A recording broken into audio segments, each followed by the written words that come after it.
عايزة أقول لكم نصيحة لوجه الله، في أكلات ما ينفعش ناكلها أو نشتريها من برّه البيت، علشان أنتم مش عارفين أصلًا هُم بيعملوها إزاي، زي وصفتنا النهارده، أنا هاقول لِك إزاي تعمليها بمنتهى السهولة وبسرعة، وكمان إزاي تضاعفي الكمية علشان تكفّي أسرتِك. في البداية كده إحنا هنجيب 4 حبات من البصل حجمهم كبير، عشان كل ما هنزوّد في الخضار يعني هنضاعف الكمية.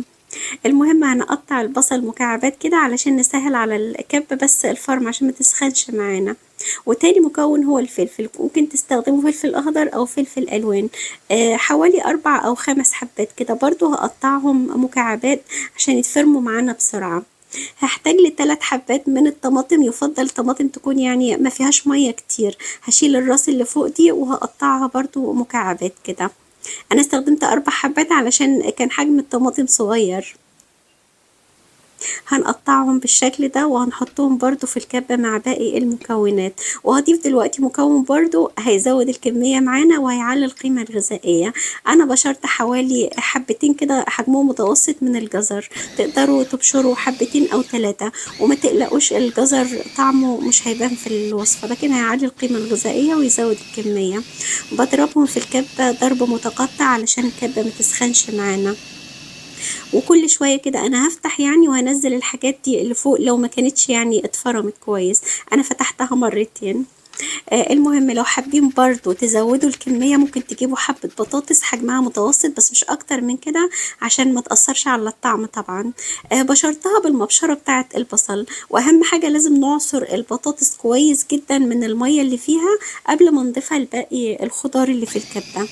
كده أنا ضفت البطاطس وهضربهم كلهم كده مع بعض. طبعا البطاطس اختياري، لو انتوا مش حابين تضيفوها مع باقي الخضار برضو براحتكم. رجعت نزلت البطاطس اللي كانت من فوق دي علشان تتفرم كويس.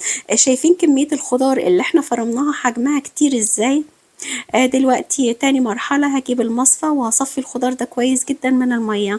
لازم تصفوه كويس خالص من المية.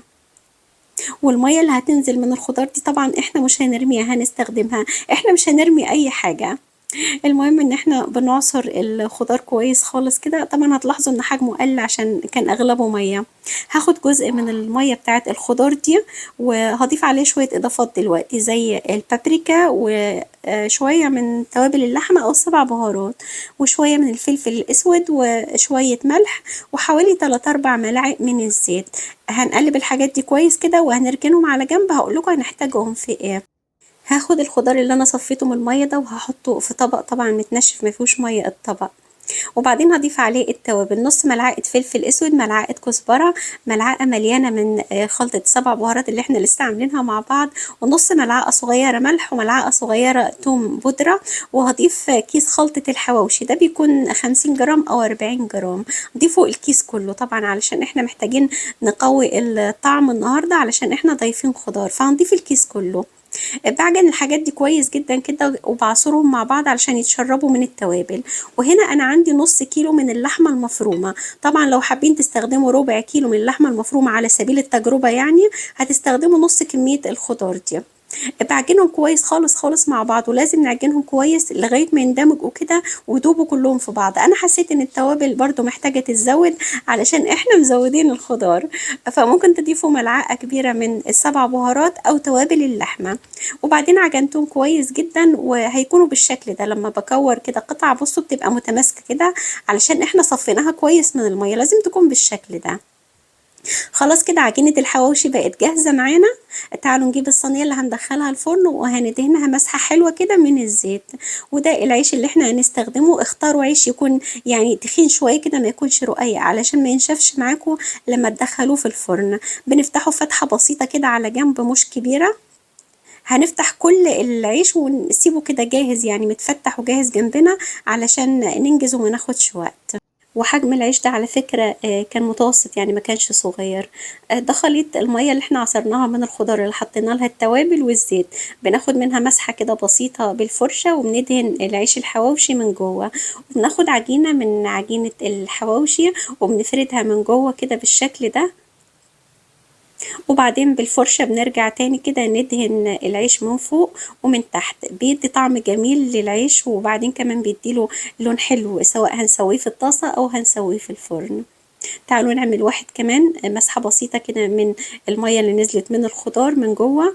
وبعدين بناخد عجينة من عجينة الحواوشي كده، وبنفردها جوه الرغيف وبنطبطب عليها كده عشان يبقى شكلها متناسق ومتوزعة كويس. وبعدين مسحة بسيطة كده بالفرشة من فوق ومن تحت. وهكمل بنفس الطريقة لغاية ما اخلص كل كمية عجينة الحواوشي اللي معانا. هنا انا جبت الصينيه ودهنتها بالزيت ورصيت فيها الحواوشي. هنعمل كميه في الفرن وهنعمل كميه في الطاسه. بصوا بقى العجينه بتاعت الحواوشي الجميله بتاعتنا عملت لنا كميه قد ايه، طبعا كميه كبيره وفيها بركه، وكمان الحشوه كبيره ما هيش صغيره. الصينيه دي فيها 9 رغيفه والصينيه التانية فيها 6، يبقى كده 15 رغيف ورغيفين في الطبق، يبقوا كده 17 رغيف، حجمهم متوسط ما هوش صغير. هندخلهم في الفرن وهنعمل جزء برضو في الطاسة. بصوا انا دهنت الجريل بالزيت واستنيت لما سخن جدا، وبعدين هقلب الرغيف هحطه على وشه مش على الناحية اللي فيها ردة، يعني هنحطه على الوش بتاعه كده. النار بتكون عالية لما بحطه على اول ناحية، لكن لما بقلبه على الناحية التانية انا بهدي عليه النار وبغطيه علشان انا محتاجة ان اللحمة تستوي براحتها برضو اللي جوه الحواوشي. فاحنا اول ناحية بنخلي النار عالية علشان تاخد اللون الجميل ده من فوق، وتاني ناحية احنا بنهدي النار وبنغطيه. بصوا بياخد لون جميل كده من الناحيتين، ومن جوه الحشوة بتبقى مستوية. لما بيخرج وهو سخن من الطاسة بيكون مقرمش كده، لكن لما بيقعد شوية ممكن يطرى. فانتوا لو حابين تاكلوه وهو مقرمش هتاكلوه وهو سخن وهو لسه طالع من الطاسة. دي كل الكمية اللي انا عملتها في الجريل، شكلها جميل جدا جدا.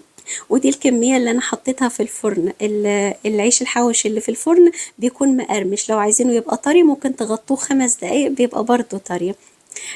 انا عايزه اقول لكم ان انا دخلته الفرن طبعا في الرف اللي في النص على درجه حراره 200، طبعا مع المتابعه. اول ما ياخد لون جميل من تحت بنطفي تحت وبنولع الشوايه عشان ياخد لون جميل من فوق كده. انا رصيتهم كلهم فوق بعض، والحركه دي اختياري. لو حابين تجيبوا قطعه فحم كده ونسخنها ونحط فيها نقطتين سمنه ونغطيها، غطوها بالفويل او ممكن نغطيها بالصينيه، يعني انا قلبتها عليها. المهم اسيبها متغطية عشان تاخد ريحة الفحم حوالي 5 دقايق. لما بنحط الحواوشي فوق بعضه كده كله بيطرى من بعضه، يعني لو انتوا حابين تاكلوه طري. لو انتوا حابين تاكلوه مقرمش طبعا بناكله اول ما يخرج من الفرن او من الطاسة وهو سخن بيبقى مقرمش جدا جدا. عايزة اقول لكم ان الحشوة جميلة جدا جدا وكتيرة وفيها بركة. انتوا لو قللتوا الحشو اكتر من كده على فكرة ممكن يديكوا عدد ارغفة اكتر. بصوا قد ايه يعني مستوي من جوه. انا بطمنكم بس عشان تبقوا مطمنين. وده العيش اللي انا عملته في الفرن. المضلع ده كان في الجريل والتاني ده اللي احنا عملناه في الفرن. الاتنين كانوا حلوين، جربوا الطريقتين وشوفوا بقى مين فيهم اللي هتعجبكم. في النهاية عايزة اشكركم على متابعتكم الجميلة، والف شكر على كل كلمة حلوة بتكتبوها لي. ما تنسوش تدعموني بلايك للفيديو، بحبكم من كل قلبي.